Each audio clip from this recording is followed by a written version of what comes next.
Myself. All right, we're good. Okay, started.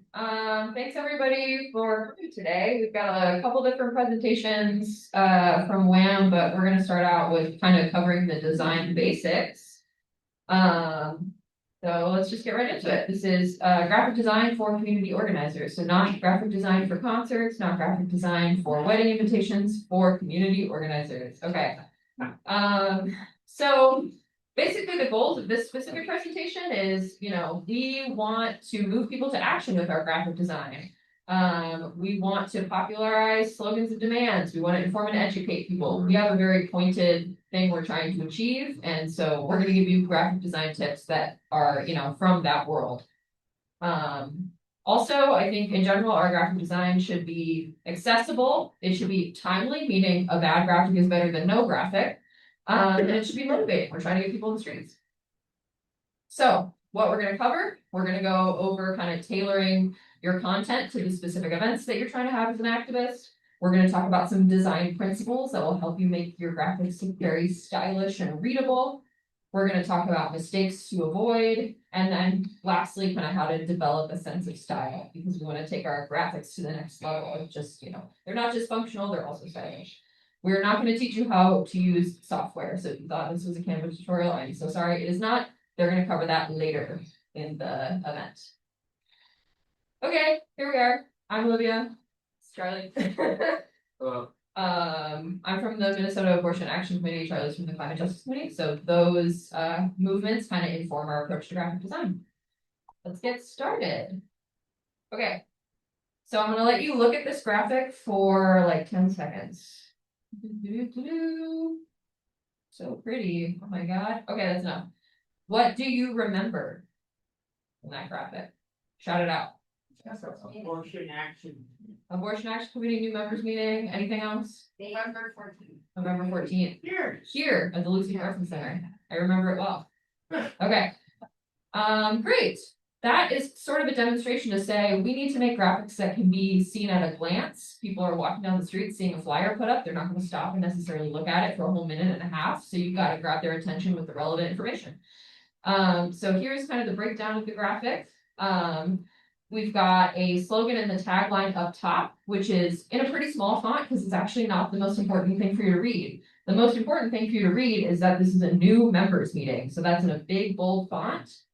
Because this is a graphic that is geared towards people who maybe aren't familiar with your group, you want them to come and get familiar at your new members meeting. You have the group name fully spelled out, Minnesota Abortion Action Committee. We're also naming that this is a meeting. If it was a protest, you'd want to say it was a protest. If it was a panel, you'd want to say it was a panel. People need to know what they're coming to. We've got the date, time, and place with some visual indicators of like location. And then we've got a transparent group logo. I say transparent because when I see logos that are like floating with a white square behind them, it makes me want to kick you by the neck. But don't do that. Make your logos transparent. Okay. These are a couple other types of graphics that you might make as an organizer. So we've got kind of an Instagram protest graphic that's doing a lot of the same things. See how it says March. We've got a statement graphic that has to do a lot less. You're not telling people to go somewhere. You're just giving them a headline and some nice visual imagery to get them interested in reading the rest of the statement. So just be thinking about what is the most important information to include, how big should you make it.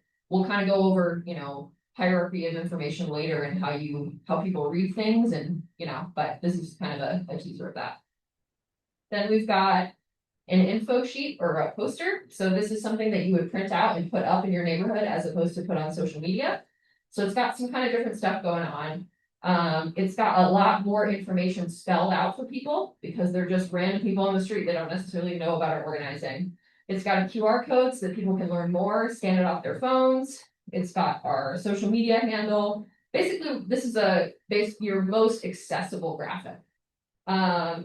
And then compare that to this conference graphic, which does not have a QR code because it's on Instagram. How are you supposed to scan a QR code with your phone when you're on your phone? Something to consider. So I suggest using a tiny link on Instagram posts instead. But other than that, it's got all the relevant details. It's really eye-catching. the like outline of the Black Belt South is like a great political statement to say like, this is the sector of people that's being organized at this conference. This is what our, interests are. So I think it's a really successful graphic. This is me highlighting the difference between QR code and link. Okay. So we're gonna get into some basic design principles and we will start with text. All right, so yeah, we're gonna get into fonts. Fonts are kind of a fun part of design. It really lets you convey a lot about what it is you're doing or trying to say in a sort of a subconscious way. So when you're selecting fonts, you should be thinking about these sort of key questions. First of all is the tone. Like, is this contextually appropriate? Like, for example, you don't necessarily want like a dripping blood Dracula scary font for, a family friendly, like this is our like we're gonna plant flowers today rally. Or conversely, you don't want something that's too cutesy or something that's very serious, like if we're having a vigil for somebody who was murdered by the police. Legibility, this is a practical question. You need a font that's easy to read. Fonts that are too hard to read will depress turnout to your events. And then finally, the tertiary consideration is interest. Like, is this font eye-catching? Is it like, is it nice to look at? Yeah. So. Can we just address the question of kerning? Because We will. We will. It comes up. there's several of the example graphics, I think that kerning on the font are too tight. Well, yeah, we'll get to that. So some different sort of like families of fonts or like just like general sort of categories to think about. So a serif font versus a sans serif font. Sans meaning without serif. I'll just point out on the screen what that's referring to. So these lines here, those are serifs. These you see are smooth, sort of circular, rounded things. That's what that's referring to. So a serif font, like a Times New Roman, for example, is going to be a little more classic or classical looking, whereas sans serif is more modern.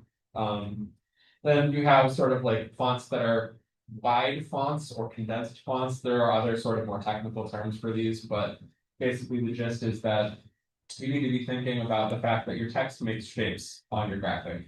And for example, if you have to fit a long word like deportations onto a narrow form factor like a protest sign, you have to think about, is this font too wide for this? Is it going to make the font this tall on the graphic? So you have other sort of aesthetic sensibilities like modern versus vintage feeling. Like, are you trying to evoke a particular vibe? Like, is this supposed to kind of be giving like, vintage propaganda poster, or is this supposed to be giving, clean and modern? And then a final consideration is display type font versus text type font, which is another sort of technical term, which basically means that a text type font is a font that you would read in like paragraph form, whereas a display type font is probably only ever going to be used for a title. That's a way to think about it. Like, we'll show you some examples. So up here we have a display type font, which would be very hard to read in long form. Like a short word, like a like a title or a headline, yeah, it could work, but like it would be very difficult to read a whole statement like that. Or down here we have a display type font that is only uppercase. There are no lowercase characters, and after a long time of reading all uppercase, your eyes can be strained. So that's another thing to consider. Limiting the number of fonts you use. This is another design sort of sensibilities thing. Too many fonts can make your design feel a little frenetic and a little chaotic. So it can make it hard to read as well. It's like when you have your eye trying to process too many different things at once. So I think absolute maximum, you need maybe 3 fonts in your graphic. Any more than that is excessive. oftentimes I'm using two or even one font. Or even just like different families of a font, like a bold for the headline and a medium or light for the main text or whatever. So you can organize your text by like creating frames around things with shapes. Like, shapes can add emphasis to keywords or phrases, like you have this sort of little like highlight effect with like a little sort of like marker looking irregular rectangle thing. Or we can have a more sort of clean, like rounded rectangle. Here is like you can make a little like tab effect almost to sort of subtly indicate that there's something on the next page. Or again, there's an arrow at the bottom of that like quite literally points your eye that way. So yeah, now as Steph mentioned, so we have a few things. So tracking is the distance between characters in general. A lot of like sort of basic design software like Canva or Adobe Express will not refer to this as tracking, it will just be called like letter spacing. Whereas kerning is the distance between two particular characters, illustrated by the fact that, for example, if these two letters were too close together, the R and the N would become an M. And that's kind of what kerning refers to. So like in that situation, you would want to like highlight that letter and like adjust the letter spacing to make it not merge and blend into one thing. Then this, which looks like it says leading, but is actually letting. I learned that in the middle of giving this presentation the first time from somebody who knew more. But anyway, this is the distance between lines of text. This one I think is the one that I see most people not using when they should. For example, in a headline, if it's two lines of text, there's a lot of negative space between the two lines. I see that happen a lot, and it looks kind of fun. It's just like a random unused piece. Line length. This is kind of the principle behind why in a newspaper, the text isn't written like left to right, top to bottom in one huge wall of text. This is because your eye gets tired trying to track from left to right long distances. So keeping something skimmable involves reducing your line length. So like these two blobs are the same amount of text, but it would be more likely that somebody would skim 2 columns of short lines of text versus a shorter length but longer lines. So yeah, it's easier to digest. This is an example of text that you don't want to do. This is too much. Nobody's going to read that. If we're issuing political statements, or if we're trying to convey information like with relevant context for a certain protest or whatever, if we want people to understand why we're doing the things that we're doing, we need to give them information that they can digest. And if they're just going to look at it and instantly go, nope, that's too much, I'm going to like swipe to the next Instagram story, you're defeating your purpose. Some more like legibility tools in your disposal. So we've got like some different iterations of like a drop shadow effect. This is like especially helpful when you have not enough contrast between your text and your background. So like you can do sort of like a hard edge, you can do a sort of a little bit of a soft edge, you can do a very soft edge. I think this is best used sparingly. It can look pretty cheesy pretty fast. But when done in a context where it's necessary, it can help. Another sort of stylized effect is to do the same thing, but then in most like design softwares where you're creating that effect, you can also change the color of the shadow or color of the text.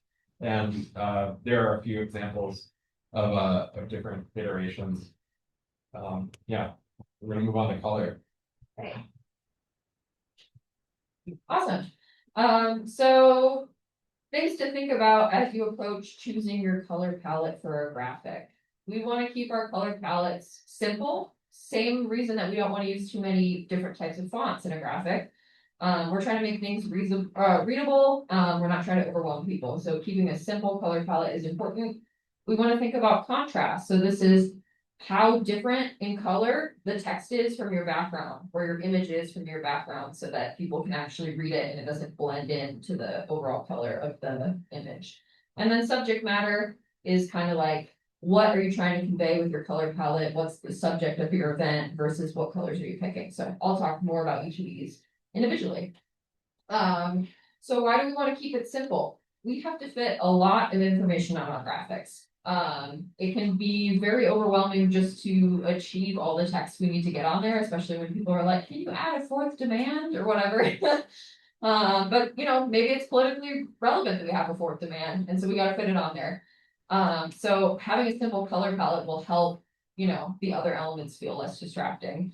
And a busy color palette, I think, just takes away from what we're trying to do, which is convey information in an accessible way.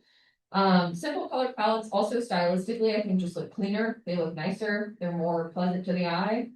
They look more intentional. So I'm all about it. Here's what's not a simple color palette. This is what I would call a clown car graphic. I can't even count the amount of colors we have on here. It's way too many. Also, this is a Palestine protest. Like, why is it neon colors? Just not totally correct. So, enough of that. Here's a better version. And I'll just break down the different colors that we're using.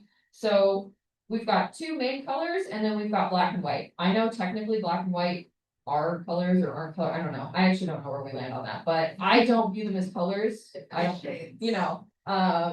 So I think this is a two-color graphic to me. And some of the reasons for choosing these colors are, you know, to make the statement of we have two different movements that are coming together for a protest where we're demonstrating our unity and our solidarity. So we have the kind of women's and reproductive rights movement, and we have the Palestine movement. And so we've got purple and red signifying those movements. Another way to make your project look kind of cohesive is to use the same color palette throughout the whole thing.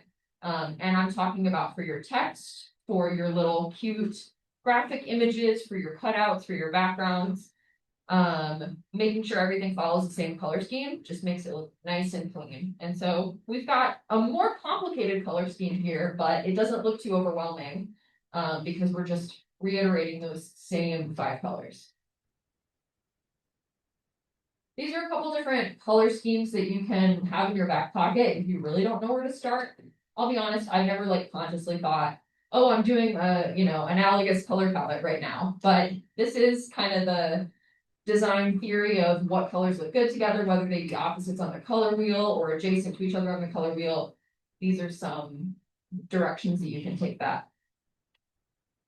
Let's talk about contrast. So contrast is basically like I said before, the difference between, you know, your text or your image and then your background color. So having a higher level of contrast helps with readability. A lack of contrast has the opposite effect. So the image on your left with the gray and yellow is a nice amount of contrast, and then yellow and white, not so much. We wouldn't want to use that for a graphic. It's just not readable.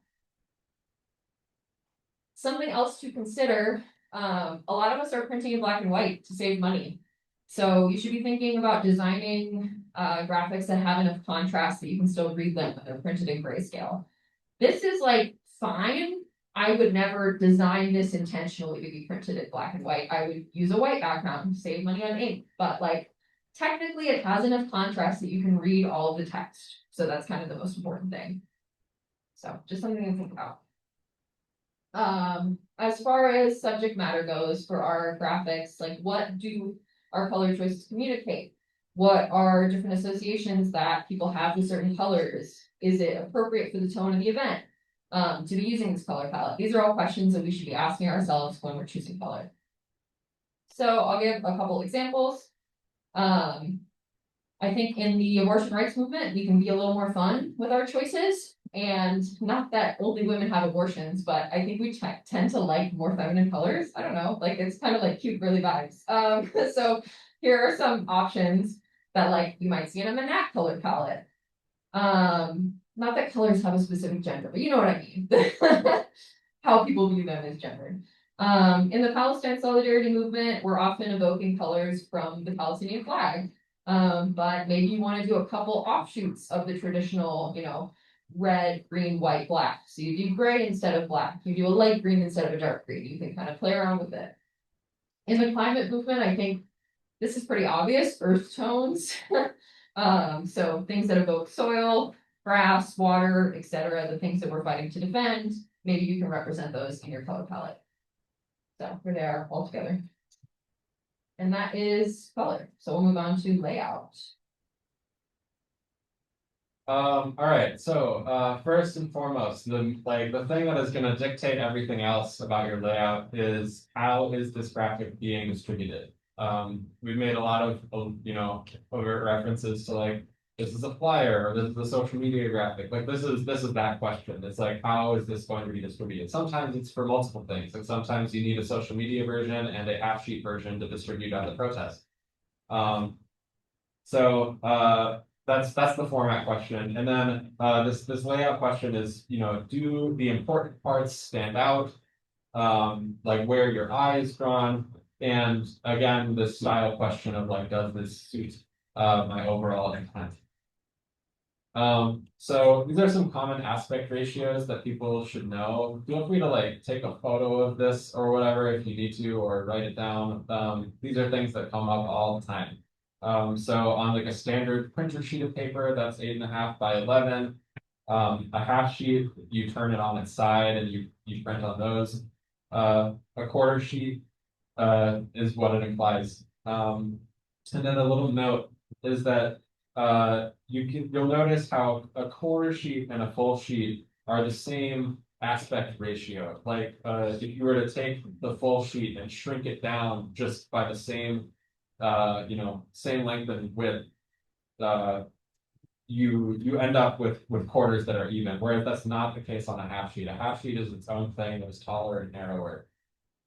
So when you're designing stuff for a half sheet, you have to think about that more consciously. Some other common ones. So a poster, a handheld sign, like some of those those are 11.5 or 11 by 17. That's a really common size. It's like the next most common thing that you'll see for posters. For a picket sign, a lot of the time people will do 2 of those stood on top of each other, where it becomes 17 by 22. And so these are things that you're needing to think about as you like lay out the canvas that you're working with. And another thing to design with, you got to have in mind if you're doing 2 sheets that are going to be on top of each other, you don't want to design it in a way where text is going to bleed from one sheet to the other. You need to have in your mind where that midpoint is and leave enough room so that you're not like needing to perfectly align the top half and bottom half of a single line of text. So that's yeah. So for some digital stuff, on Instagram, they've kind of moved away from square format. It's now more 4 by 5 is the ratio that they're doing, which is kind of nice for us because it lets you fit more stuff on it, which is often a difficult thing that we're trying to navigate. But still though, something just like a little tip is that a lot of the time if you just Google like aspect ratio for Instagram post or for whatever, like for a square, for example, they would give you probably 1080 by 1080. I like to do graphics with a little bit of extra headroom because what happens when you post something on Instagram is the file gets compressed and it looks like lower resolution when it's actually posted. So having a little bit more headroom within your resolution can help a little bit. And then also for if you're creating graphics that are meant to go in like a TikTok or an Instagram reel, just know that the full screen is 1080 by 1920 or 9:16. That's the same thing. So like if you were watching on the TV screen is usually 16:9. It's literally just stood on its side. So some sort of like rules of composition or like main concepts of composition is that size is going to convey importance, whether you like it or not. So elements of or texts that are large relative to others are going to intuitively be understood by the reader as more important. So like if you have your time and place information way bigger than the headline of your event, that might be confusing to people. Like they might not understand like what is this event, because it's like because the title is downplayed. This idea of balance, you can have this it's a sort of subconscious effect of like sometimes if you're designing a graphic while it's still not quite ready, you can kind of see that it feels lopsided.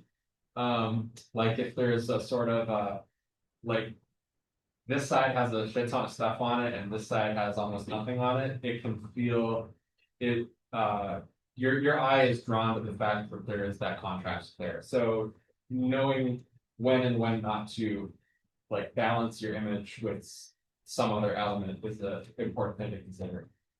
Related to that is this idea of negative space. Negative space is a tool that we can use to like really really highlight something. Like if we want your eye to be drawn to like this one thing, we can make it sort of like swim in the sea of negative space, and therefore like your eye goes to like the one thing. Or if we want something to feel really small compared to the rest of it. Like this is more a concept for like if you're drawing like I guess a political cartoon or a piece of propaganda that is like a sort of an art thing where you're trying to explain an issue. You can do that by a tasteful application of negative space. This is a rule from photography, but I think applies equally to graphic design, is this idea of a rule of thirds. So like, for example, if on any given canvas, you imagine that both horizontally and vertically, it is divided into thirds. These are imaginary lines. You can kind of see how it becomes it's a sort of a satisfying sort of like template to sort of structure your images around. So it's not a thing that I'm often consciously thinking as I'm composing things, but like when you're in doubt, if you're like, this feels a little weird to me, you can kind of imagine these lines, or even like literally directly put the lines in your image and go, okay, how does this correspond to these thirds? And here's kind of an example is like, it's not following the thirds to the letter, but generally the structure, I think, works. Like you have these two people who are sort of within this column, their heads are kind of at the center line. This is all kind of like somewhat centered around this top third, and then you have all the information in the bottom third. It's like a sort of a tried and true recipe, basically. Motion and flow of information, this is a little more advanced, but is something that you can do. You can place elements that sort of guide your eye. Like for example, this image, even if we didn't have these circles, there is a line that is being pointed. You know, that's something that gives your graphic a sort of a sense of trajectory. And you can use that to like point people's eye towards a key line of text or another image that you want people to really focus on. You can also get that to like to convey a hierarchy of information, or to get them to keep reading if you're trying to like create the illusion of like, for example, here there's sort of a flow of information that almost indicates there's a next page. It's not something that you would necessarily consciously think, but it does have that effect. So some hierarchy of information stuff, some do's and don'ts. So because our eyes tend to read from top to bottom, we want to organize our information accordingly. So like, you know, here we have like a headline, a call to action, and a slogan, some like information here. And then here we have kind of the opposite orientation. Like if we had just the info and then the headline down here, again, people would be confused by that, I think. This issue of margins, if you have all your text is like slammed up against the walls of your image, it can create sort of a claustrophobic feeling, I think. It's or cluttered. Whereas like this is like the same amount of text, it's the same order of importance, it's the same information. But this like I think feels cleaner, whereas this feels more sort of like slapped together. Alignment is also related to this. So you can see sort of where I've drawn these little lines here. You can see that like this text is aligned to the right edge of the headline. This one is like a little off. It's a little strange. Here there's also like there are lines that are created by your images. And like here there's this sort of little pocket that you can work within. And so you can kind of play with that where you can have your text sort of like follow the lines that are created by images, or try and work within that little canvas that's made for you. Yeah, I think that's that. Yeah, We gotta go back and forth. Okay, yay, developing a sense of style. So once you kind of mastered the basics of how to make a graphic that's readable, it's time to make your graphic look extra good. So here are like some quick things that you can use to just elevate it. We'll talk about each of these concepts individually. So you can use texture, different opacity effects, cutouts and collages is a really common one for activist graphics. I'll talk a little bit how to use the duotone feature. This is the one Canva related thing we'll talk about. And then Charlie will talk a little bit about graphic elements and where to use those. So get into it. Texture is basically a way to add a little bit of interest in your background by layering over another image, or, you know, these are slightly transparent images so you can see through them, but they just add like a little crinkliness. So I've seen it where people use a paper texture to make things look kind of like more vintage, more of like a, you know, Vietnam era activist anti-war poster might have like a crinkly texture effect. Or just like other, you know, a little bit of a TV static vibe on one side. I think this is a great way if your graphic feels just like too bland. Throw a texture on there, immediately looks better. Look at that, a little bit of texture. I like that. A little bit more. Oh my god. You want to take this slide? Yeah. Opacity. Yeah. This I don't know if it's in Canva, it's in Adobe stuff. But you can use different what are referred to as blend modes to apply these textures. And blend modes are basically like an algorithm within the software that tells it how to like do the math between, you know, like between this image and the background image, how are we going to overlay these pixels? But what you really need to know is that these two most common ones referred to as multiply or screen. A multiply is really great for like a paper texture because what it does is it takes everything that is darker than pure white and lays it over. So like here you have this image, but then apply to it, you have just the sort of like the wrinkles of the image.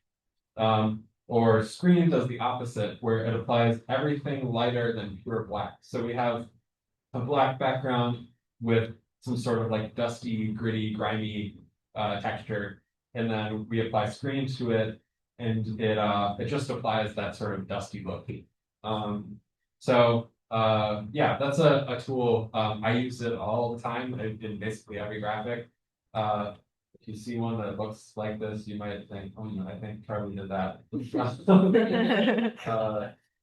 Yeah.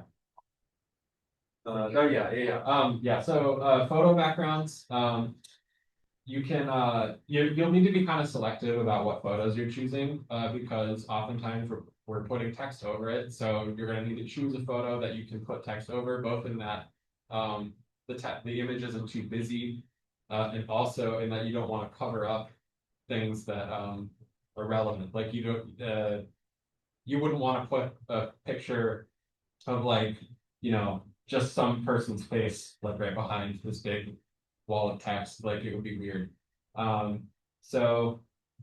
Using high contrast is also important. Like images that are dark enough to be read behind your text, or light enough if your text is dark. You can play with these opacity and blend modes to sort of like create a little, like a bit of a bleed off sort of effect. I don't know how well you can see it from back there, but in this graphic that I had made, it was like I found this photo of like some of the devastation after the LA fires that had this, the bottom of the image was like all sort of this ground soil that was like very like brown and dark, and it made for an easy sort of like transition from the sky to the ground to just this like pure brown like paper background. And that was a way. You can also create frames within frames. Like if you find a photo that's like really wide, you can like make a little slice out of your graphic template with it. You can also lay like shapes with text over it. Yeah, you can create little boxes within the frame to draw your eye to certain things. How do we use cutouts? This I see so often, and unfortunately, I often see it done poorly. So let's talk about it. I think cutouts are great because they are a super easy way to convey like, this is a protest. We're going to be chanting. We've got energy. As you can see with our friend Emil here. But we got to make sure that they look decent. All right. So in Canva, you're using background remover. It's the same for Adobe Express. Often when you first select background remover, the section that it cuts out is not going to be perfect. It might have like another person in the background still in it. It might have somebody's hair kind of messed up, or like one of their arms is chopped off. We got to go in and edit, you know, what we're selecting. I know it takes time, but if you have the time, it's really worth it. So you can see kind of the like erase and restore tool that you would use in Adobe Express. It's the same as Canva. There's also quick selection versus, I think it's like the circle brush. Yeah, quick selection basically is gonna like look at the image and just take things out of it when you click. The circle brush is how you actually go in and painstakingly like remove or add back parts of the transparent image. So I prefer to do a little bit of quick selection so that you can clean it up and then go in with the circle brush and actually polish it off. So once we've got a version of your graphic cut out, so as you can see, we've got Emil kind of, you know, surrounded in these little dotted lines. No more Sabri's bald head in the background. He's gone. So we've got him cut out. Now we want to kind of make his color scheme match the rest of the image. So we're going to use duotone, which is another thing that is available in Canva. Basically what duotone does is it chooses the shadow color and the highlight color. So if you go into duotone, it'll have a bunch of like pre-made versions for you. So you could see like, we could do blue Emil, we could do pink Emil. Those are a little bit too vibrant for what I was going for, so I just hand selected it what I wanted the shadow and the highlight to be. So we've got a super dark gray for the shadow and a super like light cream for the highlight. And the result is they look kind of like this warm black and white is what we walk away with. So you always want to make sure if your image is looking weird when you're using duotone, like you're having a hard time seeing it, maybe go a little darker on the shadow, go a little lighter on the highlight. That's usually how I fix things. So once we are liking the color scheme of our cutout, a trick that I like to do just to add a little zest is to make an outline. So how I do this is I actually copy and paste the cutout, and then I go back into duotone, and for both the shadow and the highlight, I make those both white. And so what, or if you want it to be like gray, you would just do both in gray. And what that does is it turns your image just one solid color. And then you can stretch it a little bit, put it behind your cutout, and then you've got this nice white border created that's the same shape as your cutout. So, little trick that I like. Some considerations for placement of your cutouts. I don't really like the look of an image that's cut off on the bottom and just floating. I also don't like it when it's cut off and like at a canted angle or something, you know, like it's nice when our lines are lining up with each other. So you can fix this by having the bottom of your photo kind of line up with the bottom of the graphic. You can put a little box of text for them to be popping up behind. You can even just put a line, like to kind of cut off where the end of the image is, because I would say like 9 out of 10 photos that we're using have a border on them. They're not like somebody's entire body, including their feet. So we often have to kind of play around with how they're appearing in the image. Another consideration, if you're really prominently featuring somebody in your graphic, so like this is specifically true for cutouts, you should probably be like, hey, is this cool? Or like not use a total stranger for a cutout. Because it would just be really awkward if I like didn't know an organization and then I was walking around town and then I saw myself, not just on a flyer, but like as the cutout on the flyer, like I'd be like, you really went in and like did my, my hair or whatever. So just be normal, if you have other people in your organization that wouldn't mind being on your stuff that are already on your social media, like it's totally fine. But for folks you don't know or folks you don't know that well, it doesn't hurt to ask. So you can see here, I was giving Jillian a heads up that she would appear in my presentation today. She seemed excited about it. Other things you can do with cutouts. It's not just for people. You can also cut out a bullhorn. You can cut out a protest sign. You can cut out little letters like you're sending a ransom note. And then you can still use the same duotone effect to choose the highlight and the shadow so that, your cutouts are matching the color scheme of the rest of your image. Kind of like what I was showing with that little MNAAC new member zine before. All the cutouts were in the same color palette that we had already established. All right. Yeah, so this is a little bit about like choosing things that you're putting in your graphic. So above all, be intentional. That's really the key thing here, is that you want to think about, do these elements fit together? Do they all serve a purpose? Like, are there any elements in here that are just totally superfluous and don't serve any function? And do they evoke any particular associations? So like here, this is like a, sort of an agitprop type thing. It's not really a graphic for a protest, but it's like a, it's still political art. It's another sort of way of wedding these sort of two like histories of struggle. It says from Stonewall to Palestine, resistance is justified. And there's like a bunch of things that are like creating sort of visual parallels between these two common histories. Is that we have somebody, like an image of somebody wrapped in a keffiyeh throwing a brick. It evokes Stonewall. We also have these two symbols, the red triangle, which has sort of come to be known as a symbol of Palestinian resistance, and the upside down pink triangle of LGBTQ plus resistance, sort of a repurposed symbol that was formerly, a symbol of oppression, was sort of been repurposed for resistance. So it's like all of these things come together. These are intentionally chosen elements that serve like one overall purpose, which is to convey the unity of these two struggles. Some other common things that people will use in their graphics are like little paper scraps or brush strokes, like things that sort of give a handmade sort of collage type feel. Some other like easily understood symbolism, like a little hazard sign or like the Black Power fist, barbed wire, like these things that have like really common cultural associations can sometimes be useful.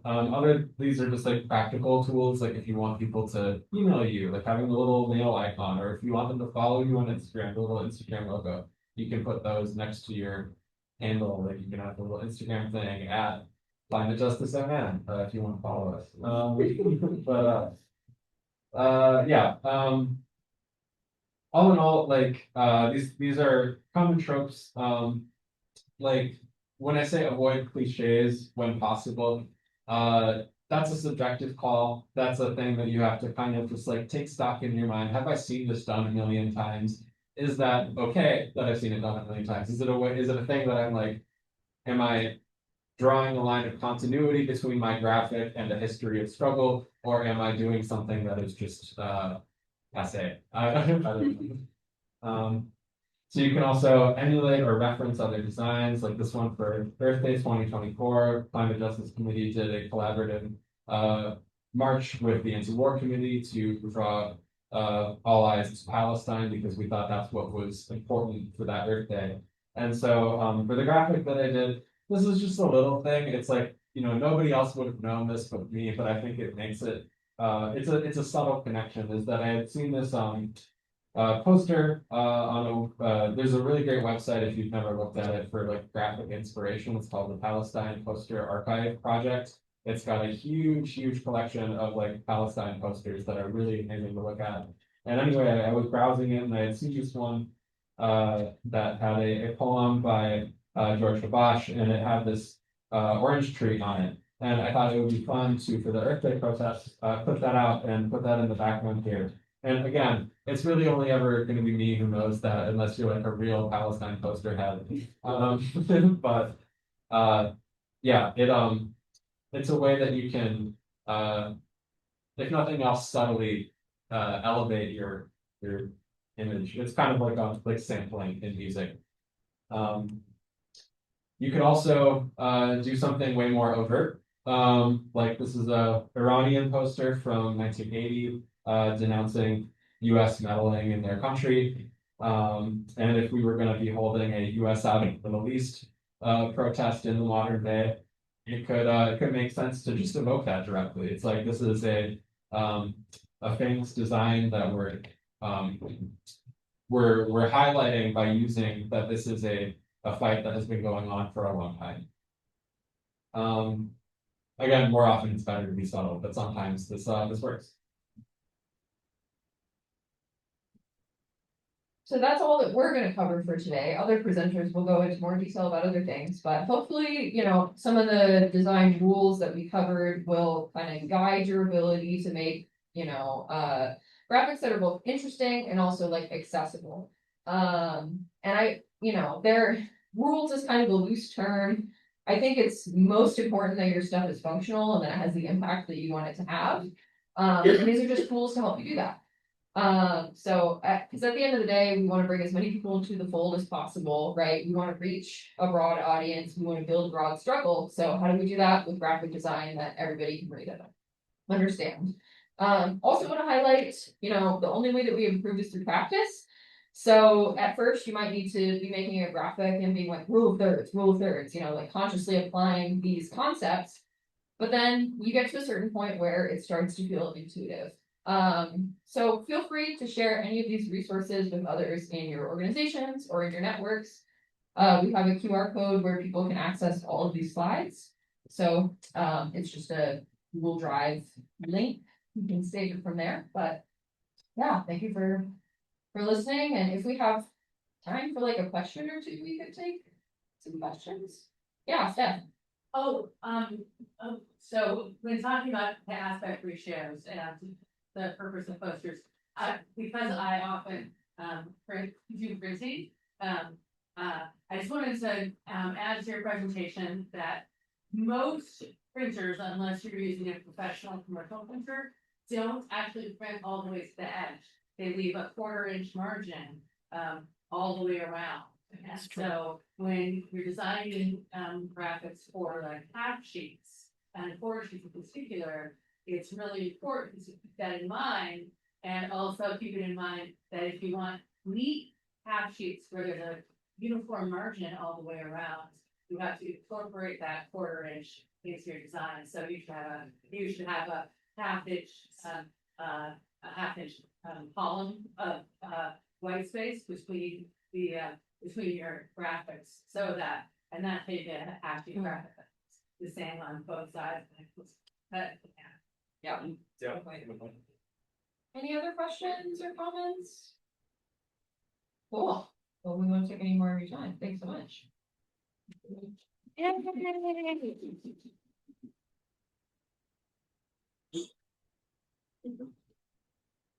So tall. I'm just gonna jump into, is this on? Hello? Forgot how to change that. So while we transition to our next slide deck, we do have discussion questions. People can consider. I want to take like a 2-minute break in between all of that. And then we could maybe split off, we have like 3 people who are gonna lead discussion if you want to participate in discussion about just what you wanna learn from us. That'll be on the screen in a second. So we'll jump into that in a few minutes.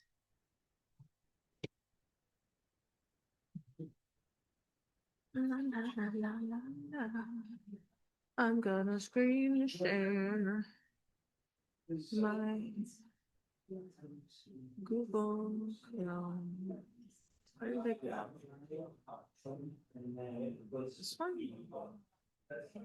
Not this one. Head out. Good luck with the rest. Thank you. Yeah. Share. No, I think that's what it's not like, That's so weird. it's like so. It's like part of it.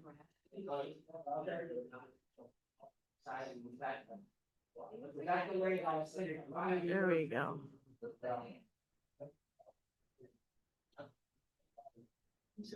I mean,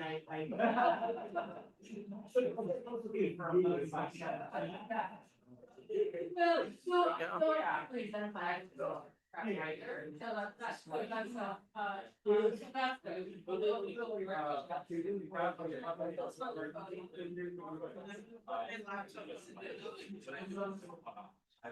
yeah. Right.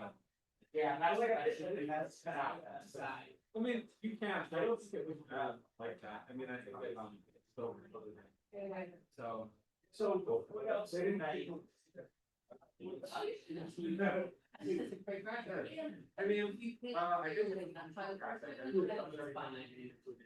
So, college, it's, you know, the hierarchy of information, it's like, the information and then how to find out more. We've got a photo background, you know, we've got a logo on it. I think.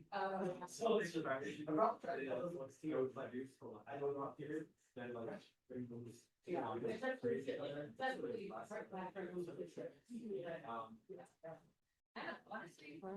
got rid of this place. Right. And then. Sure. So like, as you wait. That's what you know, you know what I'm saying? And then you can see a little bit more about it. So, yeah, like, yeah. Okay. Like, and you must go, figure, take up the whole area. Yeah, push it together. And then make the lettering color down the top. Yeah. You just right off. Right. I think that yellow. Yeah.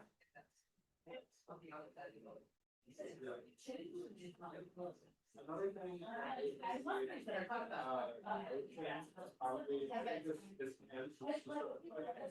If you could find something, and then like coming from the top.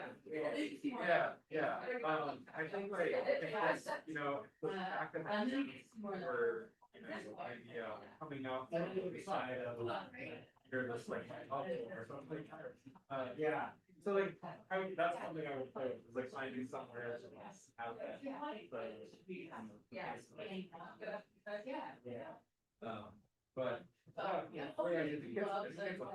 think this for us. Yeah, so yeah. I feel like,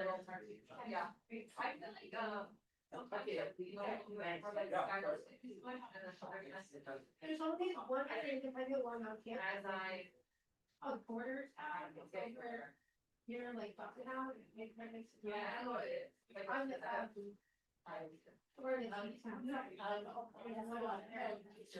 yeah, well, my actor is good, like, what do you like, Yeah, well, that was my first attempt right there. With all practice, he was super, like, cause at first glance, it's obviously like a wall. Yeah, you stylistically looks cool. Well, actually, my second. Yes, I did it. I did. But you know, I mean, students probably doesn't matter, cause maybe that's function. It's to help people find trees to go. I feel like we, yeah, like this up the top. Well, Yeah. well, In the spring, on the way. May Day. That's a good time to go. We're, It's kind of actually the tourist season. Are we gonna learn about?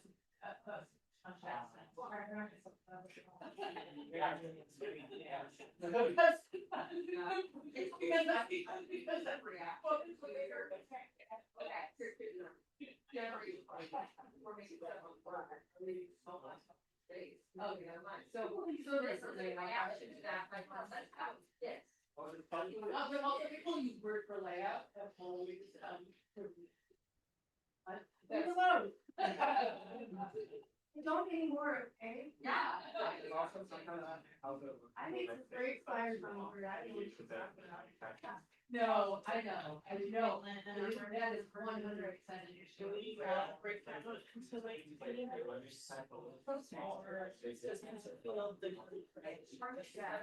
Just like.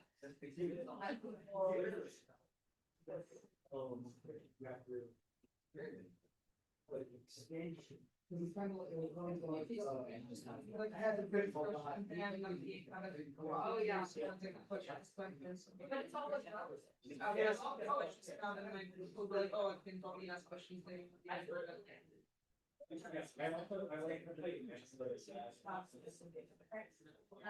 Like you asked.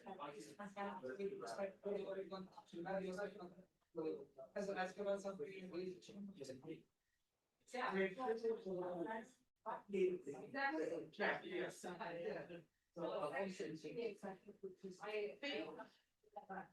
Well, I think like our section like would be just ordered. Okay. And it might be even to ask twice just to see. Yeah.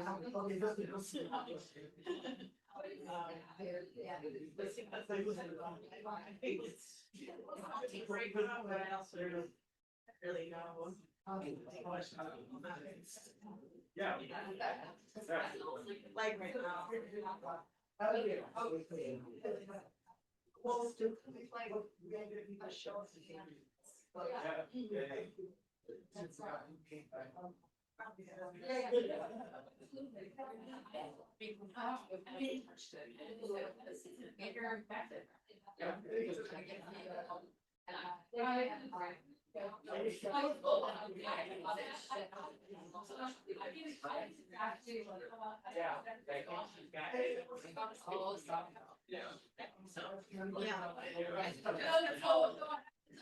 Some of it will like switch pretty quickly. Correct.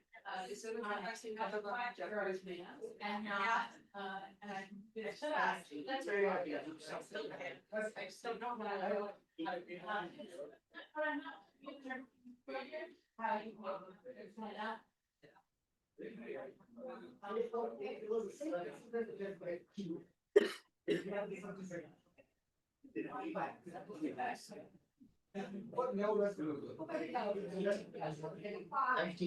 I think I'm gonna want to. Oh, yeah, yeah. Space, but.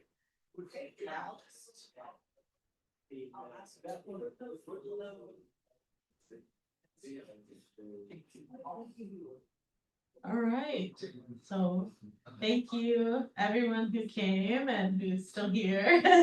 Our section is gonna be a little bit shorter. We wanted to gauge first like people's experience level, or like we'll also get into Q&A at the end. Or really curious like who's like a beginner, I suppose, of Canva, and like is like, I'm going in blind, I want to know everything. Raise your hand if you're one of those people. Okay, yay, that's awesome. So people that didn't raise their hands, have you guys like poked around in Canva and like made a graphic? Who's done that? So couple. Okay. So we're definitely in our like beginner, intermediate levels. Cool. You're in the right place. You're learning on the set. Yeah. Just poked around, I didn't know where I was going. That's okay. By luck, I came to the right. That's all right. The next question is, off the bat, do you guys have any common issues that you come across when using Canva? Is it just there's too many buttons, you're confused how to move things, like, is there anything that's confusing? So my experience is using Adobe products and Adobe. I just like the lack of control I feel in Canva. And I don't know if that's just Canva. Yeah, so if you're going from Adobe Illustrator, InDesign, or Photoshop, there's a lot more, like you said, control that you have to manipulate things on the page, but Canva, it's a lot less, it's a lot more user-friendly and simplified. Yeah, yep, yes. I just always get confused about how to line things up or like amount of colors I'm using or like really the alignment I feel like is what I struggle with, and then just everything. I feel like well, I need a graphic. I feel like how I got into it was just like, well, I need to do this. Someone has to do it, and I'm just gonna give it my shot. Right, that's better than amazing. nothing. So Yeah, get better at that. alignment, there are things that can help with that for sure. Yeah. Which I can get into in a little bit. Another question? Is it? Oh, you know, a basic one, but just. Like they have a lot of good examples, like finding that category that brings you to some good examples that you can start from. And then, yeah, like, I don't know, the tools, like I had problems getting my wording inside those bubbles. Gotcha. Okay, so And kind of, I still don't know how I did. yeah, just issues with navigating and knowing where certain tools are and that kind of stuff. Okay, good to know. Yes. I guess one thing that I've encountered is if there's like 4 blocks of text that I'm trying to keep the same font, color, etc. I like play around with one and then see how it looks, and I have to like individually change for the best. You copy and paste, you can select like whole groups of things. If you're like, I really love the color, the font, the size, all of it, and copy and pasting that, you But can keep it the same, or you can select all of it. And like if you select text, you can change them all at the same time instead of having to go in individually. yeah, I think one thing I get lost that is there's just so many things on top of each other. The layers. Yeah, I think that might be a part of the things. Keeping all that straight for me. That is a tricky thing to navigate. I hear you. Yeah. Something else also been helpful, someone how to start working Canva without having experience like last summer. I was working for the UMN's Arabic language programs marketing team. And I was like, okay, you can make flyers for us, but help me get started is that Canva has a section like a wide array of free public templates you can use. That's also often what I do when I help in meetup. Like I take something I can use as a base, like give my idea of like composition color, and then I modify the colors, move around the text, maybe add or remove some like different elements like stickers and so on and so on. Absolutely, and I'll get into where you can find those templates to kind of base your work off of. The last question is there anything you're particularly curious about off the bat? Otherwise, we can just kind of jump right in. Yeah. Just like how to add more things, I guess, like about like the background and stuff. I feel like I just have like a solid version background and Right. But I don't know how to add more. Just more visual interest of I like. just adding more. I feel like Yeah. Basic. Absolutely. Okay. As like a say a movie flyer, an official poster image to a flyer. Right. Yes. We will get into all of that. Okay. I think we can move forward. I'm gonna go back and forth actually for tech with the arrows on both laptops.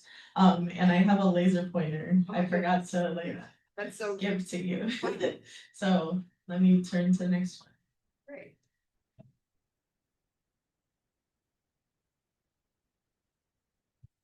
Okay. Any people want to watch what questions? Oh, that's a great point. No, not that I saw. Okay. All right, so we're basically going to be going over Canva, and then nuts and bolts of how to actually use Canva. And then later we'll be talking about digital repression and the importance of all of that. Okay. So this is a lot of information. I'm aware of that. I just wanted to, after the fact, if you wanted access to these slides, like this can just be you look at it and you know what's what. Okay, so you will make a new Canva document. This one is like, I think it's a square, basically a square. And 4:5 proportionally. yeah. And you make a new document and this will be blank. And this is kind of what you get. This is your dashboard, your user interface with all of your tools and fancy stuff. The first thing I would say is super important is giving your design a title. And then let's see, just kind of bob around here. So over here we have design. So if you click into design, you'll get those templates of like a design that has a really cool title, graphics, and fonts and things already really visually laid out nice for you, where then you can just plug in whatever information you want. Then over here we have elements right below design. And this tab is really important. All the ones that are circled right now are ones you're going to be using a lot.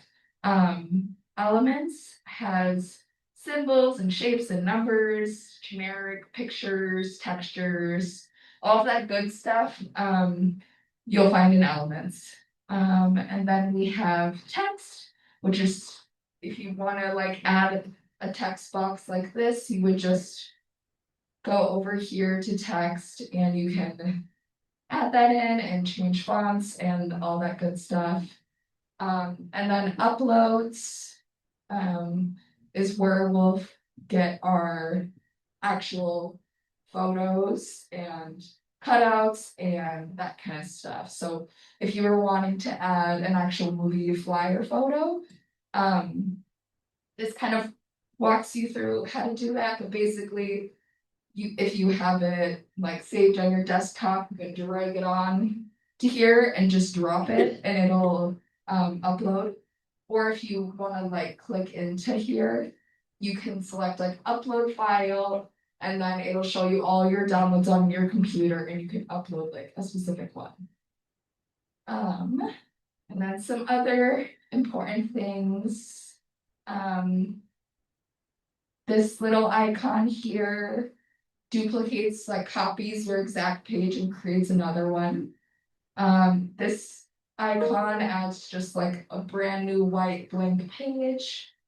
Down here, you can zoom in and out of your graphic, and that's really helpful when you're really trying to get some alignment and see if it's really lined up. Let's see.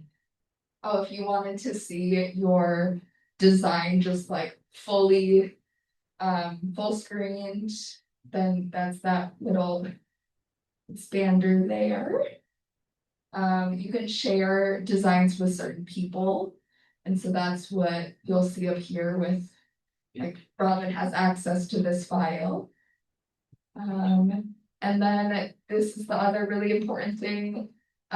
Say you want to download your design, you're done with your design, and someone's like, I need a PDF of this, or I need a PNG or a JPEG, those different file types. You'll go up to share and click that, and then you'll get your options for downloading if you want like a specific PDF or whatever, and you'll be able to download that specific file type to your computer. Okay. Oh, and then it's similar to Canva, similar to Microsoft in the way that if you click like file up here, you'll do file save to just make sure that everything that you did has been saved. Canva does a pretty good job about automatically saving things. But if you're a little extra worried, you can manually save it as well.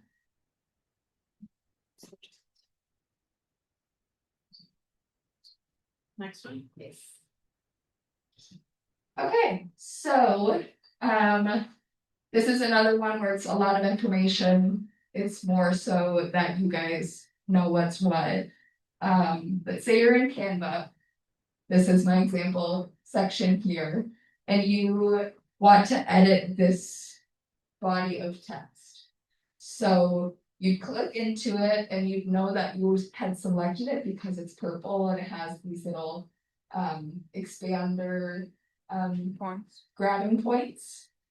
But so when you do click that, all of these options pop up for you. So you can change the font, you can change the text size, the color, the bold, if it's bold or not. This font doesn't have a bold option, so it'll be kind of grayed out if you can't bold it. Same thing for italicizing. Then you also could do underlining, strike through, all caps. So like say you want your all of your text to only be all caps. A quick way to do that is selecting this and it'll change it all to caps. Let's see. And then we have alignment. So if you want your text to be centered within the text box, you can have it look like that, or you can be all left aligned or right aligned. And here is where you'll have your bullet lists, or if you want numbers or letters or anything like that. That's where that is. This is spacing between actual letters, and then say you have like multiple lines of text, you could also do that line spacing as well, so they can bring it closer together, so we don't have those like weird spaces in between lines. What else? We have transparency. So this can be good if you have an image that you want like slightly more see-through, so it's not so stark. You can like lower the transparency of the image, and then put text over top, and then that might make the text pop a little bit better. But that's a good tool. And then effects is where you'll get all that fun stuff of like, I want my text to curve around something, or I want a shadow, or I want an outline. That's where you'll find that. And then these, you kind of get into some other stuff that we don't really use. Anime, it's usually only for like video things. Yeah. On transparency, would that do, like, if I had a photograph of somebody and I wanted to show the face in the upper part, but the lower part, I wanted to make that darker, would transparency allow me to create that shade? Like an ombre, like fade up, so Yeah. that it's. Yeah, I know what you're saying. I have struggled with that too. I wonder if there's like a specific. because they made a reference to that in that last presentation. Yeah. Yeah, Okay. I haven't found an equivalent within Canva to have that effect, but there are workarounds where you can kind Yeah. of block things off and mess Yeah. with transparency to get something like that, but. Yeah, okay. Add Okay. to it a little bit. I think for Canva specifically to address that, you might need to have multiple of the same image. Like how with Emil's like backdrop that was all white, you might need like just a zoomed in portion or like a smaller portion of the picture that's its own image file to put on top, so that's like left unedited, but everything underneath is edited. There's also position we don't get super into, and I could share my screen and like just like click every single. I think we Can I do that now? You think? Or maybe I should go next one. after I finish my slides, then we'll. Okay, so I'll show you position in a little bit, but it's essentially like the layers of every element that you've added on top of the design. Okay, so that's kind of all your text stuff there. If you wanna go on to the next slide. So when you're looking at your user interface, you have your design and it's all your tools. Over here on that left side, we have design and elements. So we're going a little bit more into the elements tab. And then I think Robin did some of these texts over here, but basically say you're like, I want a Palestinian flag, or I want a bullhorn, or I want a square. You'll just type that into here and it'll generate some images for you. If you're able to get a Canva account through WAMM, it's premium.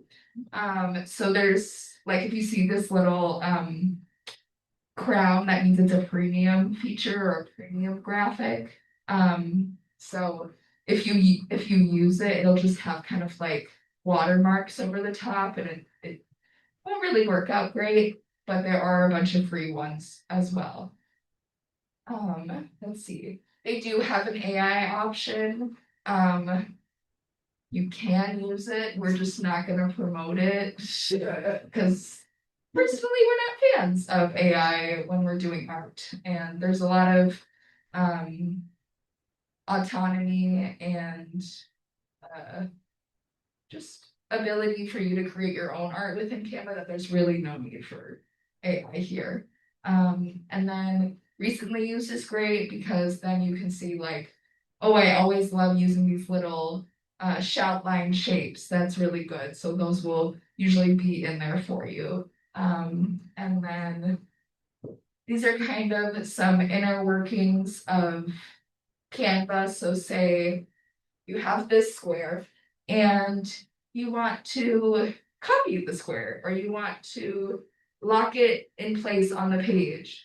All you have to do is like click the object, and then you'll know that you've clicked it because it has this little outline. Then you could rotate the image, you can lock it in place. So like say you were to select everything and moving it around, it would just still stay right there. And then you can like copy and paste, duplicate it, delete it, and then these three little dots allow you to like select layers and like bring it to the front or send it to the back. If you want to add links, like clickable links, you can do that there too. But yeah, okay, let's go to the next slide. This is a Canva premium feature, but right here we're just kind of talking about the different sizes of your designs. So say you have a typical like flyer size, like an 11 by 8.5, and you want to make it into a Instagram graphic, you can kind of adjust the sizes and it'll resize it to be the size that you want. How many times can I say size? And then what else? I think that's pretty much it for this one. So now if we kind of want to poke around Canva, we'll do some of that. So we'll do some live tutorials. Use this actually. Yeah, great. Okay. So now we're all up in Canva. This is great. Okay. So we've clicked, say we're clicking on this one. Now we have all of those fun things for text that I talked about pop up there. Say, let's try doing some layering. Oh, show layers, because that was a question. For instance, go up to this text right here. Right now, this text is on top of this little design on the top. So if you hit the three dots and you go to layers, you could say send to back. And then now that is over top of your text. And you can kind of mess with the layers and the order of things. by clicking on those three little dots and going there for that. Show the whole layer, so this is like every element that's on the page. Yeah, so like the top front of the front is this one, then all the way at the bottom is this one, as far as the layers of what's in front and behind. Let's see. Another thing that I thought was important to mention about the past presentation was that the designs we make are, this is for anything, but design revolves around content. You're not typically gonna have like, oh, I want my design to look like this and look like this, so this text here and this text here, and then you're like, you get the actual content of like, this is what it is, this is where it is, this is what text we want and what images we want on the thing, trying to plug it into what you already had. I would always start with like getting all your text and all the information that you want on the page and then moving it around. Because trying to like fit it into things that you had already had in your brain doesn't usually work. That's what I found to be true. So in that case, you put all those elements that you wanted on one page. Yeah. Including the graphic, and now Yeah. you're gonna. And then now mess with it, and now your design will start to come together of like, okay, so this I want huge because that's really important. This can kind of go down here because the balance, and so it works best to get everything on the page first and then mess with your colors and stuff. Yeah. If we wanted to get into templates, I think we can show that real quick. If you go up to design and then exit out of art project. Okay, so say you want to do a design around, just type in a word. See what happens. Perfect. Then Canva and different artists have already made a bunch of graphics that have like different text picked out, different color schemes, and different things like that already pre-made. So if you were to click one of these, it would automatically change this current slide to that. Let's see, add a new page. Okay. So yeah, now your template goes right onto your design, and then you can edit it from there. That's a good thing to have. I'm just showing you can move stuff. Yeah, now it's completely customizable. Yeah, Um, color. yeah, so that's kind of cool. And then usually within those, they might have like, here's what a title page might look like. Here's what another slide could look like that also follows that same theme. Very nice. This is so I was cute. wondering, are you able to move those lettering around because you put that layering in so that, or that moves just independently no matter what you do? Because you got your background, Yes. that drawing or that, yeah. So So how do you fill that in? That picture, you just, Oh, when I replaced it, yeah, I picked another page from this side and just clicked a different one. if you just literally click it, Canva will put it onto the slide. okay. It'll automatically transfer. And then once you click on the lettering, you can move that, yeah. I Yes. see. And then here, I'll type. That way you could change the text. Then you could change that image because the image is an element from the elements tab. Right. Do it. So I know you had a question about your lettering on your sign, right? Oh, yeah. Okay, so my guess is what you did was you wrote the text and then you added a background in effects. Is that right? Like, Actually, read the image and I put the text in it. Okay. And the bubble that's around it, Yeah. how did you add that bubble? Do you remember? Boy, I can't remember, but I might have taken it from another image.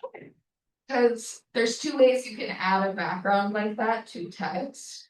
One is selecting, which I recommend this over the other method. The first method is selecting like a square or a rounded square and getting your background like this. When you have this, you can change it to be whatever size and shape to be right behind the text that you want. And then you can add your text in over top.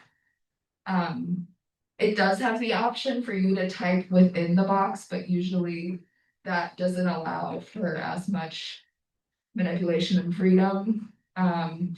So I would, if you're trying to add a background like this to text, I would go to elements and get your square or whatever, and then plop that in. And you'll also see like when you move things, there'll be like natural guidelines that form. Yeah, So like when I move this, it's also recommended. so we're getting into that kind of Yeah. alignment stuff now.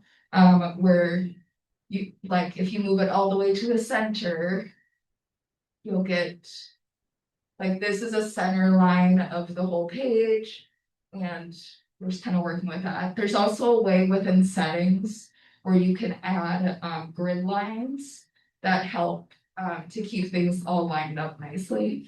And we can show you that in a little bit.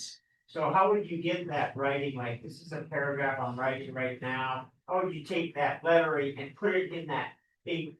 Yeah, Oh, so I can let's, just drag it. yeah, you drag it over top. And then I would, yeah, squish it, size it down a little bit, and then go into the spacing, yeah. And lessen the line spacing to kind of squish it in there. Okay. And then now it's in the, Okay. yeah. A lot of it is just kind of tinkering around and exploring the different tools, and you'll find what you like. But There's fonts here. yeah, fonts. And so if they have this little arrow next to it, then it's a font group, so you can like use the same font, but it'll have it in super bold or super thin, and that can be helpful to create a more cohesive graphic. I think last question, then we should keep Yes, going. for yes. time. So once you have the perfect, like, that text on top and the background in the back, Yes. once you have that like perfectly in mind, is there a way to get those two blocked in so you only have to move one item? So I think what you're talking about is grouping. So you would select the group and then hold your shift key and click the other one too. So now they're both selected at the same time, and then you can group it together. So now when you move it and adjust it, it'll all move as one unit. Yeah.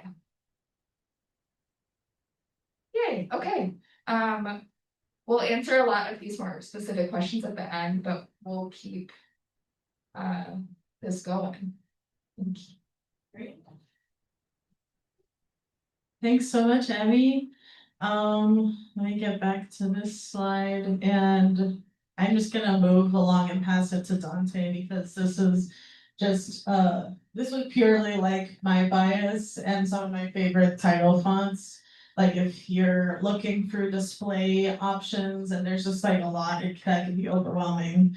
I just wanted to highlight some that are super common. Intro Rust, I noticed, is also very popular with graphics and stuff. Love Low is very modern and sleek. Anton is pretty much a copy of Impact. It's like very, very, very similar. So you can barely tell the difference, but I use that a lot for the yellow WAMM signs in all caps. So Sarah asked me to make something. This one. I put it in the aspect ratio that fits a ledger size, which is 11 by 17. And then I'll make this as large as I can that fits in the parameters and start typing. And Anton, and I think it's Bob is new. are those really skinny tall letters that allow you to fit those longer words into a shorter thing. That's a good hack if you're like, oh, I can't get the full word on the page. Try Anton or Bobbiston first and it'll squish it so it's a little more tall. Pass to Dante. These are some tips about accessibility and translation. Hello everyone, my name is Dante, he, they pronouns, and I'll have a brief spiel about accessibility in social media, tips on how to ensure that and the importance of it. So in today's digital age, social media accessibility isn't just convenience, but a necessity fundamental for ensuring safety and equal opportunities. Sometimes even a single post with no video captions or non-English translations can lead to a big social group missing crucial information that will put their life in danger.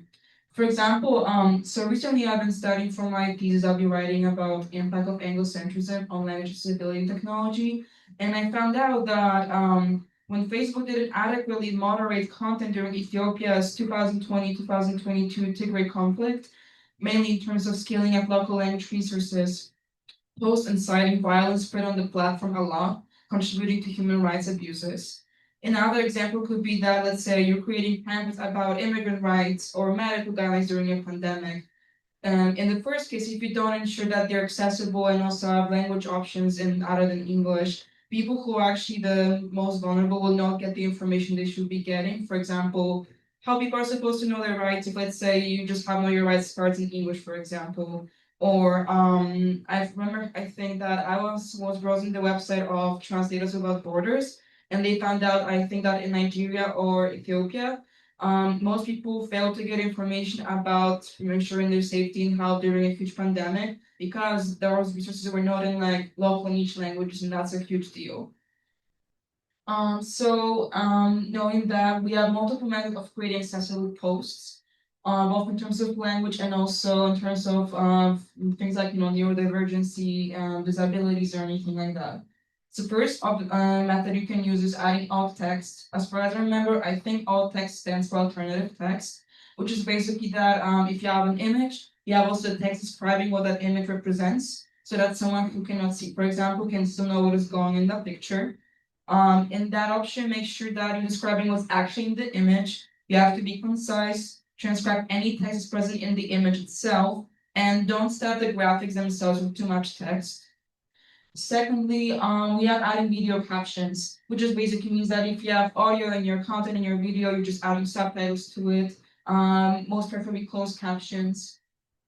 Third option is that we have exclusion of sensory overloading content. So for example, avoiding too many animated images, maybe too flashy colors, too many sudden audio cues that might be just like too abrupt for someone's ears.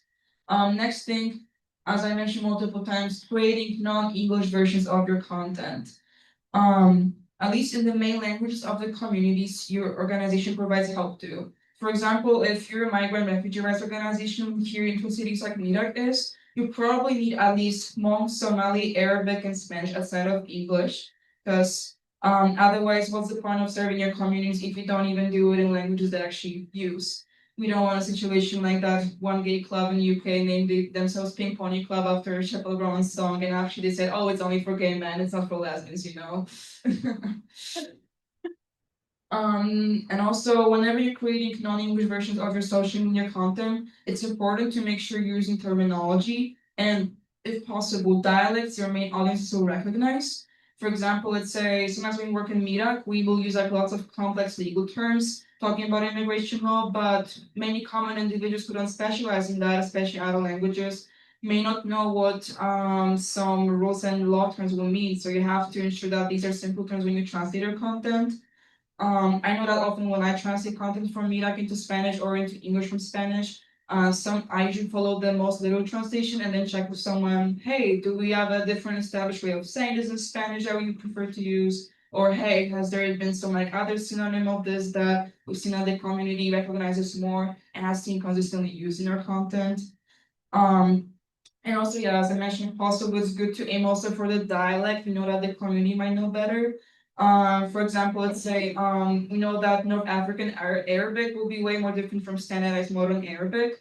So that's also important to include if you can. And if you're asking yourself, how can I translate if I don't have people in my group who like no languages? Then reach out to other communities, reach out to other groups. It's always good. There's always going to be someone who knows at least a little bit. And in the worst case, you can also use applications like Apple Translate or Context Reversal or Lingui. Please don't use Google Translate. It's a horrible piece of mess. Yes. And I see you have some lovely buttons and pins on your shirt. You Oh. know many languages, huh? Yeah, I know like 7 languages more or less, but I don't use them most in media because they're not really useful in the organization too much. Looks like you might be a good resource to help. Sure. Yeah, I mean, if anyone needs help in any other languages to see on my pins, let me know. Just a quick disclaimer, I'm not advanced in Arabic. I'm like upper intermediate. I'm in advanced Arabic class right now at the uni, but I can do some stuff. But yeah, that's like one of my ways of ensuring accessibility when I'm in person. Like, yeah, I try to put those pins so that if people have a preference of a different language, they would choose themselves if they want to switch. Because some people are like, oh, I do feel better if you don't talk to me in English, but in my own language instead. And some people will be like, oh, if you start yourself to switch to a different language, maybe you're assuming they just can't speak English. Are you thinking they're stupid? You don't want to do that. So it's better to leave people choice how they want to speak with you. Going further, ensure document link accessibility. So if you're attaching any documents or links to your posts and social media content, make sure that people can also copy the URL address themselves if it doesn't work as a link. And that files can be easily found. What I see, for example, in social media is that people often will add any attachments in their link tree in their bio of the profile, where you can go to different Google Forms and different PDFs. And for links, yeah, it's good to have both a QR and also the URL. What I find often frustrating is that sometimes there will be QR code on your phone, but like, how am I supposed to read the QR code if I'm already seeing it on my phone? You have to download the image and then put it in to read the QR link from the QR, and it's just a longer process. So having multiple venues for giving the access to files and links is a good option to have. Next thing, make sure that your visuals are accessible for screen readers. For example, check if there's color contrast, something that our previous presentation was talking about, making that sure that's contrast in color so it's more visible. Avoid animated images with excessive movement, and also don't stuff the image with text too much. So that it's more transparent. Also, if the screen reader is reading the image for somebody, it'll have an easier time of conveying information to the user what's actually on the image. Next thing, please limit the use of emoji. Lots of people these days tend to, for example, put emoji every second word. Whereas if you have a text-to-speech conversion tool, that will really slow down their flow and their work, and it will be hard for it to be read. So it's good to like avoid using them as bullet points, for example, as well. And also, it's just a professionalism thing. Adding emojis just doesn't scream professional. So I mean, I think it depends. Like, there's a time and place. yeah, because I think like emoji themselves, I think people associate them with like being more like emotionally open, spontaneous. That's not like itself like a non-professional thing. I just think depends like what is the tone of your message and so on. Like if it's cutesy, emoji could be cool, but again, it inhibits screen readers from their work. Next thing, write an accessible text and terminology. So that can be having like meaning in multiple ways. So for example, we can talk about gender inclusive language. We can talk about terminology I mentioned earlier. So don't use too complicated terminology that might not be known by people outside of your like niche area of specialization in something. No, ensure that the text is also legible, like we talked about the fonts and spacing between the letters. Apart from that, yeah, avoiding very fancy fonts that are hard to read in the long term. For hashtags, it's good to like make capital letters every time a new word starts in a hashtag as well. And apart from that, we also have lastly creating a form for accessibility feedback. So in case it's always possible you'll miss something in doing accessible content. Maybe you forget it. So at least maybe, for example, have a link in your link tree that lets people, let's say, hey, for example, I need to see someone doing ASL, for example, because I don't really understand how it's provided the content right now. So this way, at least, okay, leave a venue for people to report to you. It can be improved accessibility of your content.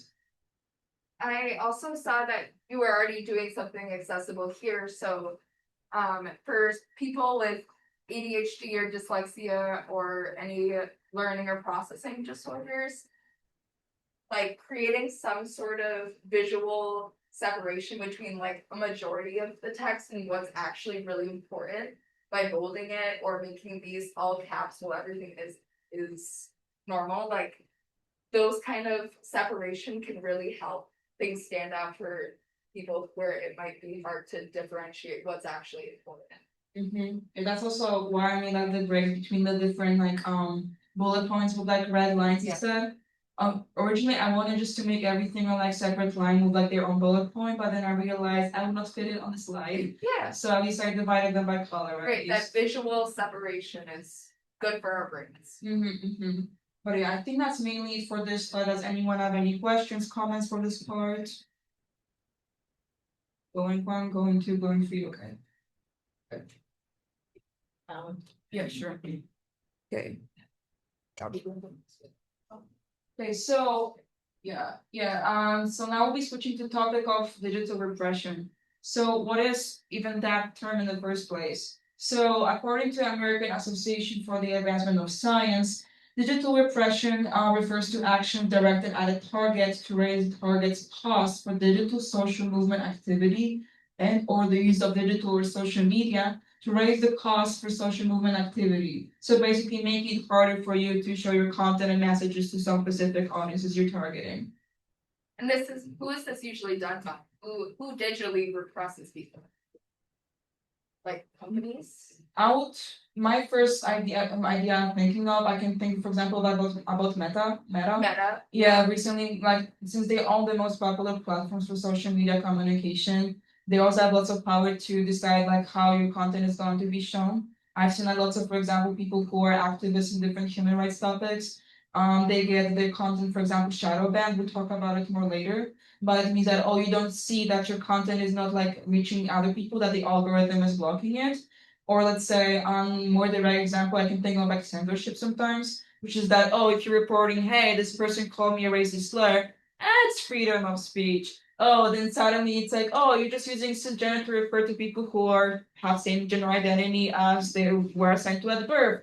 Suddenly like Elon Musk is like, that's offensive. I don't want this, Right. It's like those big companies that own the platforms of sharing social things. Kind of get to dictate what gets shared and seen and what doesn't.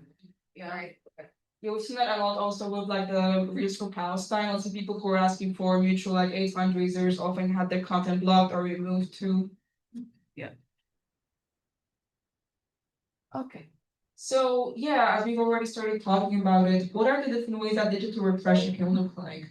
So some of the most common forms we'll find are shadow ban. So when a social media account doesn't appear for search, requires filter search parameters, but like maybe you will not notice maybe at first that anyone even did that because like really blocked or anything.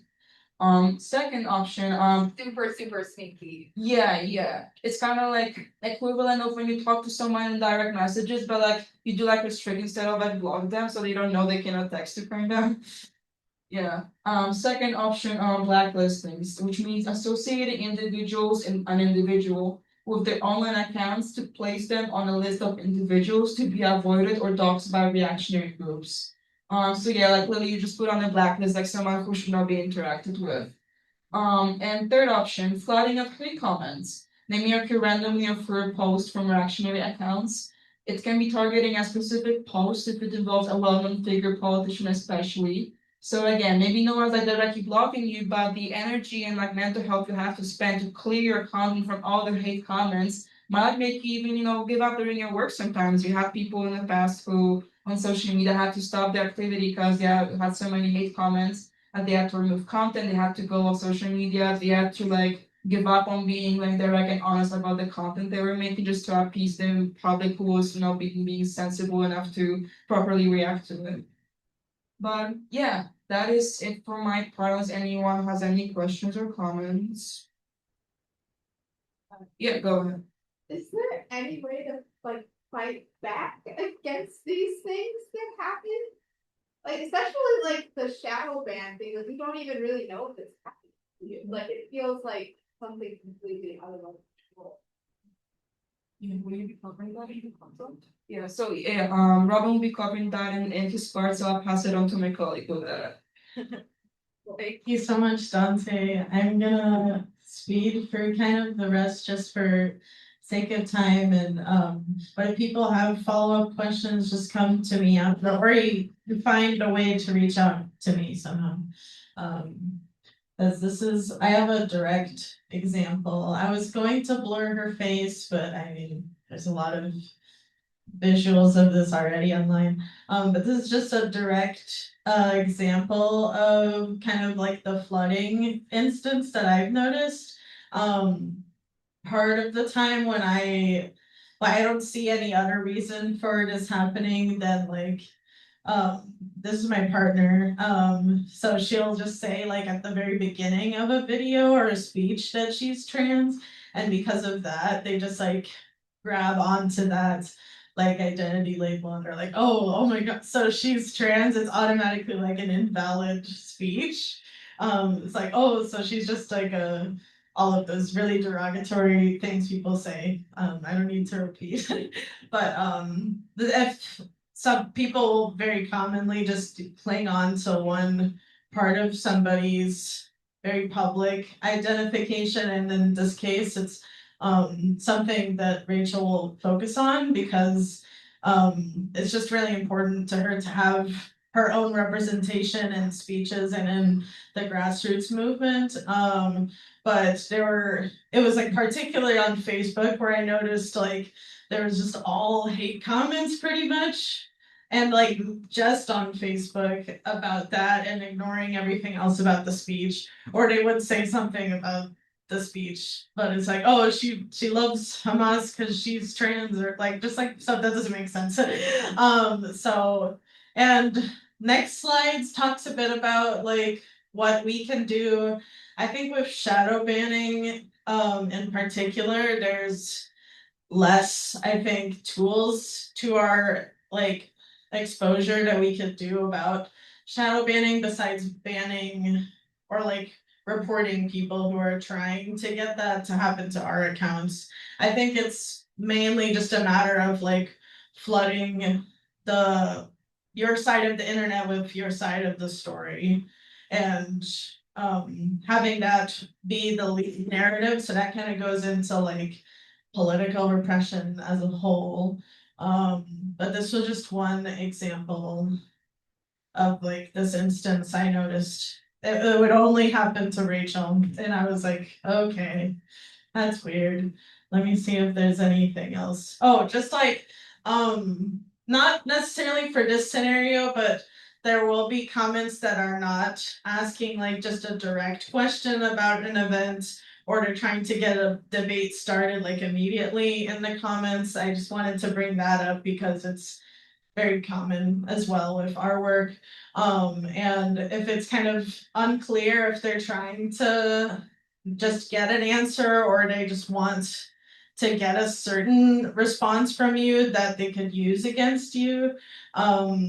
I think it's just really the most useful thing that WAMM has started to do is have like a team of media people, which includes myself and Emmy and a host of other people, to make the accounts, to run the accounts, and have multiple moderators or admins logged into each thing. So if this kind of thing happens, we could talk about a collective response of how we want to start, if we need to respond at all, and what kind of response we're going to have it based in, which would be on, the points of unity of our group, or like founding principles of respect, and trust with one another. So that's kind of where that's coming from. And this was just an example I've experienced a few times. So we'll go to next one. Next slide on that computer. Oh. No problem. This is also like partly on a need to know basis, but can get into some of the specifics with digital security. A main thing we harp on is like signal usage because it's an encrypted messaging site. But things are constantly changing. So I was also like the legislation with the apps that we're using to communicate with one another can change all the time. So we want to just have a constant dialogue when we're having a team of social media people or making graphics. It's really helpful to be like, where are we gonna have this base of understanding of like, what do we do if XYZ happens?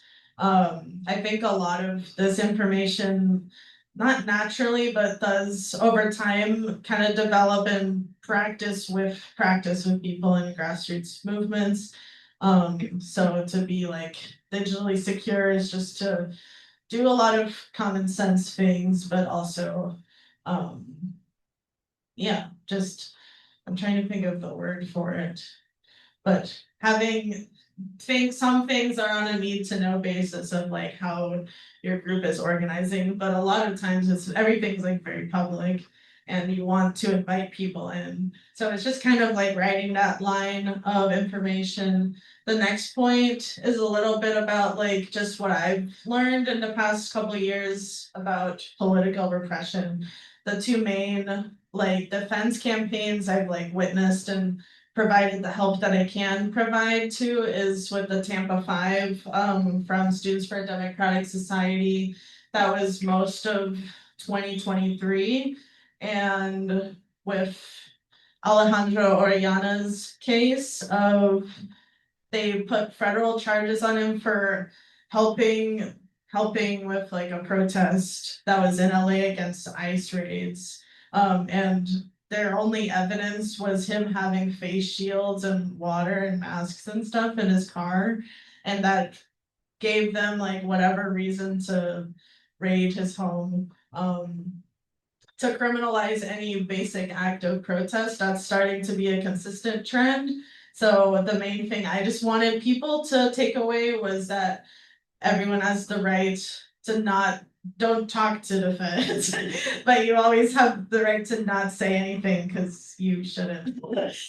So I always recommend that. But being public with exactly what's happened to you with a lawyer with legal help, I've gotten out of my situations because of pro bono help from the National Lawyers Guild. So they're great. Not saying like getting into activism automatically means all of these things. Maybe it's a little scary at the start. But digital activism is like a big part of this because like you put out right away, like Alejandro wasn't doing anything. He has the support of not just like legal help, but his entire community in LA on his side that he wasn't doing anything wrong. They couldn't prove that he was breaking any laws, so they dropped the charges. Maybe like a month and a half after I think the charges were placed, trying to remember. But this was this summer, so it was a very recent immigrant rights issue.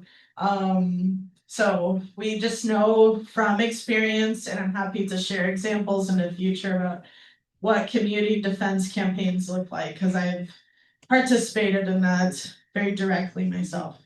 And I mentioned the St. Paul principles here, just because we, particularly in the Twin Cities, it's like a point of unity we agree on when we're working in coalition, and a lot of it just translates online as well to respect time and place and space between events, so everyone's kind of respected. And doing a diversity of tactics, there's WAMM made, if you could go next one, WAMM made a zine this past year and updated it. So these are like the St. Paul principles, but we also have flyers extra from the Lucy Parsons Center about the main points of unity we have when we work in coalition. So these are, I could read them off really quick.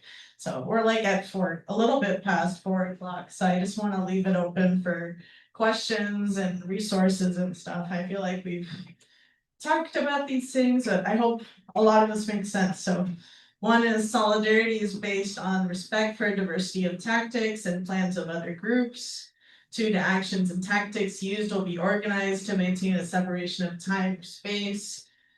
3, any debates or criticisms will stay internal to the movement. So that includes like online, don't just like put on X that you hate this organizer from this other group because like, why would you do that? It's like doing defense work for them, is what I say all the time. So keeping it internal, avoiding public or media denunciations of fellow activists and events. And 4, which leads into the repression part, we oppose any state repression of dissent, including surveillance, infiltration, disruption, and violence. We agree not to assist law enforcement actions against activists and others. And so this is the QR for the view only of our slides from today. And this is directly taken from the basics of how to make a Canva, but you just Google Canva, make a username, or I mean, put your email and password, make up a password, and you're good to go. So Canva is that easy to get started with because it's free.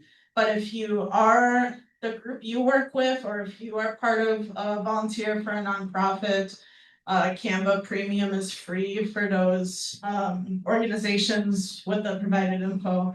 And then that account allows, I think, 50 members to have the paid benefits. So if you are at WAMM, or I think, does MNAAC have their own? I think they do. Yeah. MNAAC is a 501c3, so if you're part of the organizations that were here today and you want to be on their Canva Premium, you should ask. You can ask me. We'll get you connected to have the paid one. Sometimes it's like super full, like the anti-war committees is full absolutely of people using the paid account. So there's alternatives, solutions, but Canva is free, just like off the bat. So I'll go back to that slide if I need to for people. These are just upcoming events. There's more flyers on the back table if you just want to take one while you're out. And we probably answered most questions, honestly. But these are all in order of chronology, like what's happening in the coming weeks with WAMM, which is part of the Minnesota Peace Action Coalition, MNAAC's action, MNAAC's press conference on Friday. I'm sure Climate Justice is doing something too, but I think their events just passed, so that's why I wasn't here. So this is just everything coming up, and if you have questions about like any of our groups, about organizing in general, we're really excited to have this be a public resource on WAMM's YouTube once editing and everything is done. So we just appreciate your time and dedication. Thank you so much for listening to us. And I'll go back to that one in case people still need it to scan. I wasn't sure. I'll take questions, I guess, but I feel like we really answered most of them. So you can just come up to me or our presenters for things. So thank you. Thank you.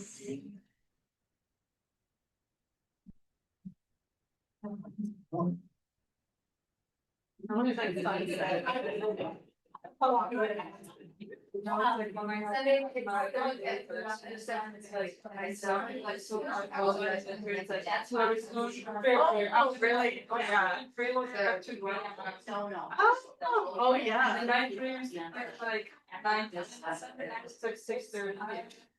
Wow. It's like right when you have dinner. Yeah, when I was visiting my mom in the friendship last year, if I without thinking about it, I was something else here. I was like, well, how did I miss that phone right there? It's like I just want to Oh my god, that stressed me out. yeah. I worry about I just Thank you. So St. Paul principle, right? The reason we're here, right, is so I can learn how to make flyers to talk shit about other. Oh my god.